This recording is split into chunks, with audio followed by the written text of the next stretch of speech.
Alright guys, TacticalRab here and today. Hope you're all doing well and enjoying your day so far, and welcome to Championship Sunday. We've officially made it. 4 teams remain here on this final day of the Stage 4 Major, the first major back online. It's absolutely beautiful stuff. 4 teams, I suppose coming into the weekend you could have predicted to make it, but still some cracking matchups coming up later today, and certainly a bit of drama to talk about from last night as well. Enjoy taking your thoughts in the comment section below. Like if you guys enjoyed the video, subscribe if you were new as always. I greatly appreciate it. It really helps out the channel. Thank you very much indeed for doing that. First of all, we've got to discuss Ultra versus Atlanta FaZe. This was another cracking series. I was like, look, do I just schedule the video for last night and go to bed, or do I stay up and watch the rest of this one? Because honestly, it was really, really good indeed. The first couple of maps, they get traded either way. FaZe win the game one incredibly comfortably on raid hardpoints. Simp goes like 13-11, and then Ultra just completely smoke them on standoff, search and destroy. That is a bit of a risk with FaZe. Like, if there's any way you're going to get FaZe, I think it's trying to beat them in some search and destroys, because there's 4 searches in the grand final, and you're going to need to win at least a couple of those, probably 3 of them plus, to actually have a good chance of taking the series off FaZe tomorrow,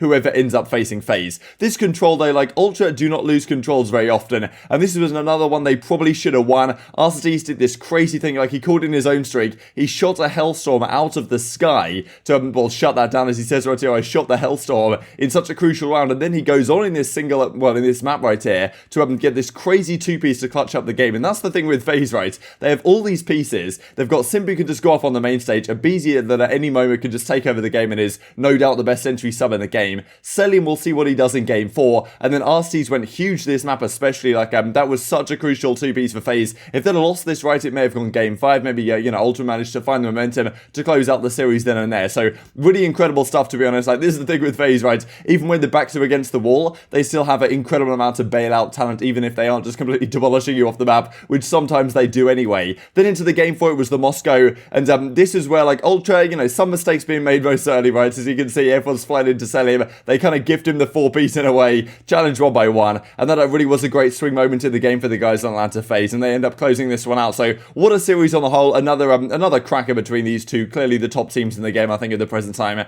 They are, well, I think the Ultra are really the only guys that right now seem to be able to put up a consistent good fight up against Atlanta FaZe. Now who knows who they'll face tomorrow though, because Ultra are going to go down to losers. They're going to play the hot winner of Dallas Empire versus OpTic Chicago. That's certainly going to be a spicy one, but can any team right now beat Atlanta FaZe in a game, well, in a best of 9?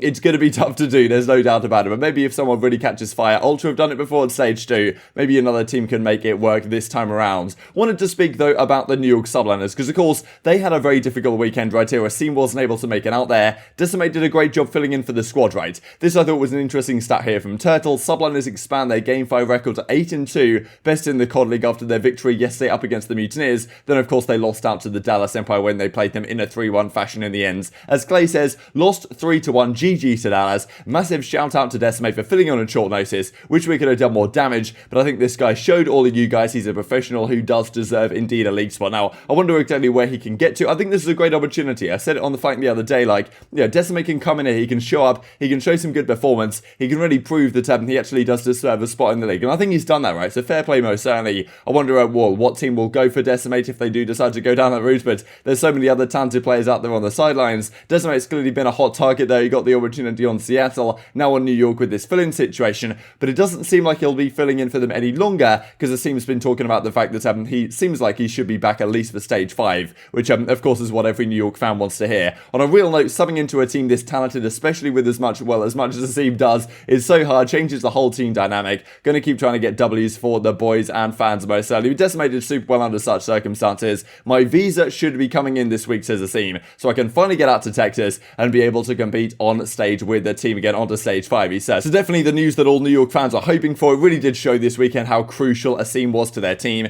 We can see this from JP Krez right here, their analyst. Got to be able to win hardpoints to progress in this competition. On a real note, it really puts into perspective how valuable Asim is to our squad. Missing our role player who's a search play caller, route mount, entry sub was hard to play around, bro, and he runs engineer, says Decimate right here. This guy legit might have the hardest job in the entire league. So fair play to Decimate, but getting Asim back is, well, obviously going to be a massive step in the right direction, I think, for subliners to get back to the type of level that they, of course, want to be at for stage 5. Now, this was, well, maybe one of the big dramas that came out of yesterday, and really the last couple of days, there's been a lot of talk about some of the pro players versus the CDL, whether some fines come into play, that is certainly another question, right? But when you get to see the players back in a LAN environment, you get this type of stuff that you don't see in a normal online situation, and of course you get some of the hype across the stage. Scump was getting hype last night across it, Clayster was getting hyped as well up against the Florida Mutineers last night. There was also, the choke symbol that came out from Scump at times after they won that control up against the Minnesota Rokkr in the end. This comes out in reply to the tweet there because, this is what happened immediately after the series. Clayster, he wears his heart on his sleeve, right? After a big win, gets super hyped. After a big loss, gets very frustrated, right? And no doubt an understandable loss up against the Dallas Empire here. Not a series they were really expected to win with how good Dallas are right now and with the substitute coming in. But, Clayster obviously pretty frustrated. Now, like, you can see what he says to the camera right here. You don't have to be an expert lip reader to figure this one out. And the kind of question was, okay, why is he looking at this cameraman kind of dodgy and then dropping the bomb on him?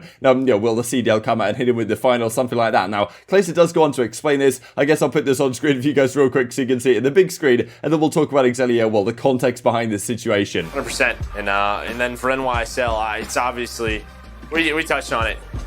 Tough situation to deal. So this is what Clayster comes out and says as a result. Laugh my ass off. The camera guy was like, he's so pissed off. He is raging. Go was acting like we couldn't hear him straight at 1 foot away. So really interesting, right? Because the camera guy, I imagine, is on he's on like an earpiece or whatever with the production guy. So maybe the camera guy's trying to say, okay, yeah, get this on the big screen type of thing, saying that like this is a good bit to watch. But look, at the same time, if you're saying something like this, I just don't understand why you need to do this, right? Your camera guy, he's there to film. He's not there to rile up the players that have just lost a series. And of course, Clayster's trying to have some words with his team, what they could have done better, this type of stuff. And the camera guy's sitting right in front of them talking about how, oh my god, this guy's raging, like this is hilarious or whatever. Get it on the actual, get it on the stream. I can understand Clayster being really annoyed at this guy, right? And of course, some replies come out from the guys at the CDL saying, like, okay, we're going to take care of this in whatever fashion they want to take care of this. I don't understand how this, and honestly, like, players versus the CDL as like an entity is just like such a consistent storyline through the entire year. And even when it's not directly CDL related, it seems like some of the people involved still am trying to rile up the pro players at times. So always entertaining, to be honest. So I guess I kind of feel for Clayster in a way, like having to deal with this type of situation, because he's been through a lot as of late, obviously. I talked to our production team, to Spinner Spence, over that side of things. They are going to handle it. Sorry about that, brother. I mean, bro, it's always something new. Got the camera guy legit making fun of me as I am talking to my team. So honestly, remarkable situation. I understand how Clayster keeps finding himself in these tough spots. And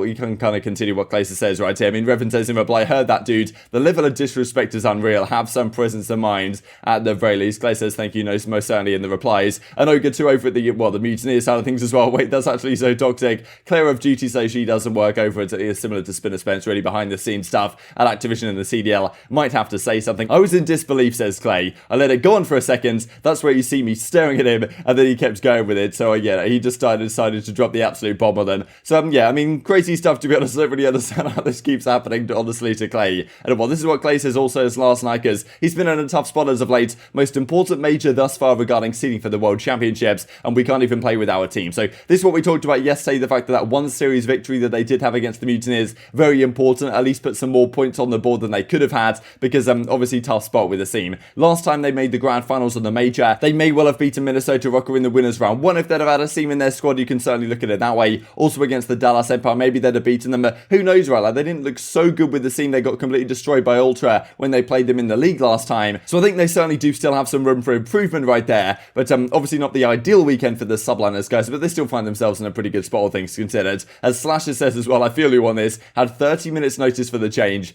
Absolutely cannot believe it, right? With, of course, Huke had to step aside. And then, Drazah came into the team, as we looked at a couple of days ago. Not only a new team, but a new monitor too. Just CDL things. That's what we talked about yesterday. A lot of players complaining about the fact that the new Omen monitors that they've brought in for the CDL games here on LAN are, they've never used them before, and they weren't the ones that the CDL gave them for the online stuff at the start of the season. So, number of different storylines here with the players versus the CDL, and, a bit of drama. We love to see it, most certainly. Now, another incredible series is coming up later today. That's between these two fine and gentle. You got Crimsix right here, and I thought it was funny. I don't know if Scump deliberately, copied his stance, but it kind of does look like Scump's going for the Crimsix pose right here. I don't know what you guys think about that, but I thought it was pretty funny nonetheless. And both on the same side of things, going for a similar look right here. And these guys, of course, are facing up against each other once again today. Now, the other day when they played against each other, it was not a pretty sight for the OpTic guys, right? Their first series back on LAN, failed to win a map. Crimsix and Co came out and got the job done, most certainly. Now, OpTic have kind of caught fire in the losers bracket. This is quite often what we see with the OpTic guys. Last time they came to top 4, they lost to the Ultra, who went on to lose to Subliners, who went on to lose to FaZe in the grand finals of stage 3, and that's pretty much how things finished out, and OpTic placed top 4.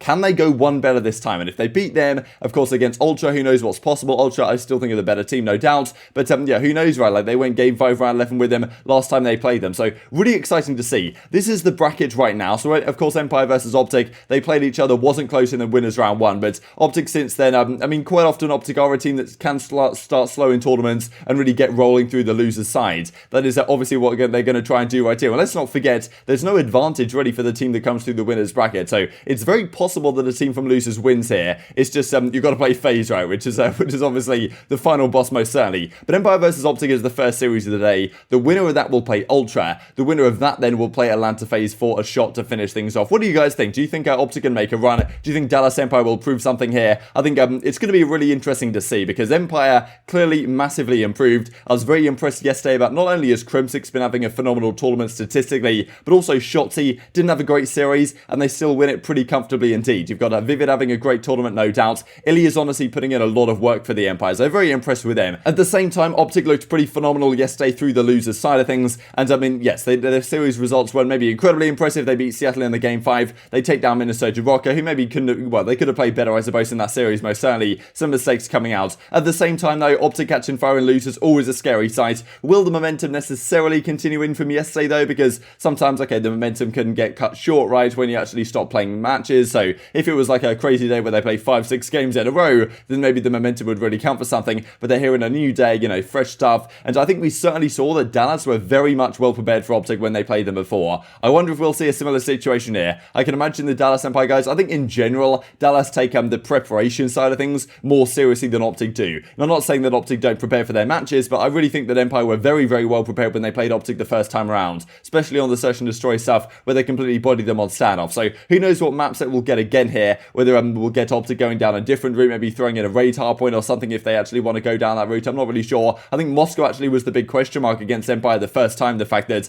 they decided to go for the Garrison hardpoints instead of the Moscow, so we'll probably see that switched up, to be honest. And whether Empire are going back last night and looking through all the OpTic vaults to try and prepare for them as best they can this series, I'm sure that's something they're doing, and I imagine the OpTic guys are trying to do a similar thing with the Empire to get the better of them. We have seen quite a lot as of late, teams that have lost to teams in the recent past, like matchups that have gone one way in the recent past, the other team has come out and got the better of them. Well, you've seen it with Seattle guys have done it a couple of times, Dallas have of course done it a couple of times now as well as of late, and a number of series that have gone along a similar direction, so maybe OpTic can get the job done here. There's been a couple of times now where Ultra get really tested here in the losers bracket when they drop down from the winner's side. I think well, whatever happens between Empire and OpTic, it's going game 5 with Ultra, but then FaZe are going to take the grand finals nonetheless. I mean, it's just the safe prediction, I'm afraid, at this point. Intrigued to get your thoughts on all this in the comment section below. Hope you guys enjoyed the video. If you did enjoy it, I'd greatly appreciate a like on the video. Really helps out the YouTube box that you enjoy this content. Other people like you may enjoy this content as well, and upgrade the competitive quality of the community. Thank you as always, take care, and I will see you next time.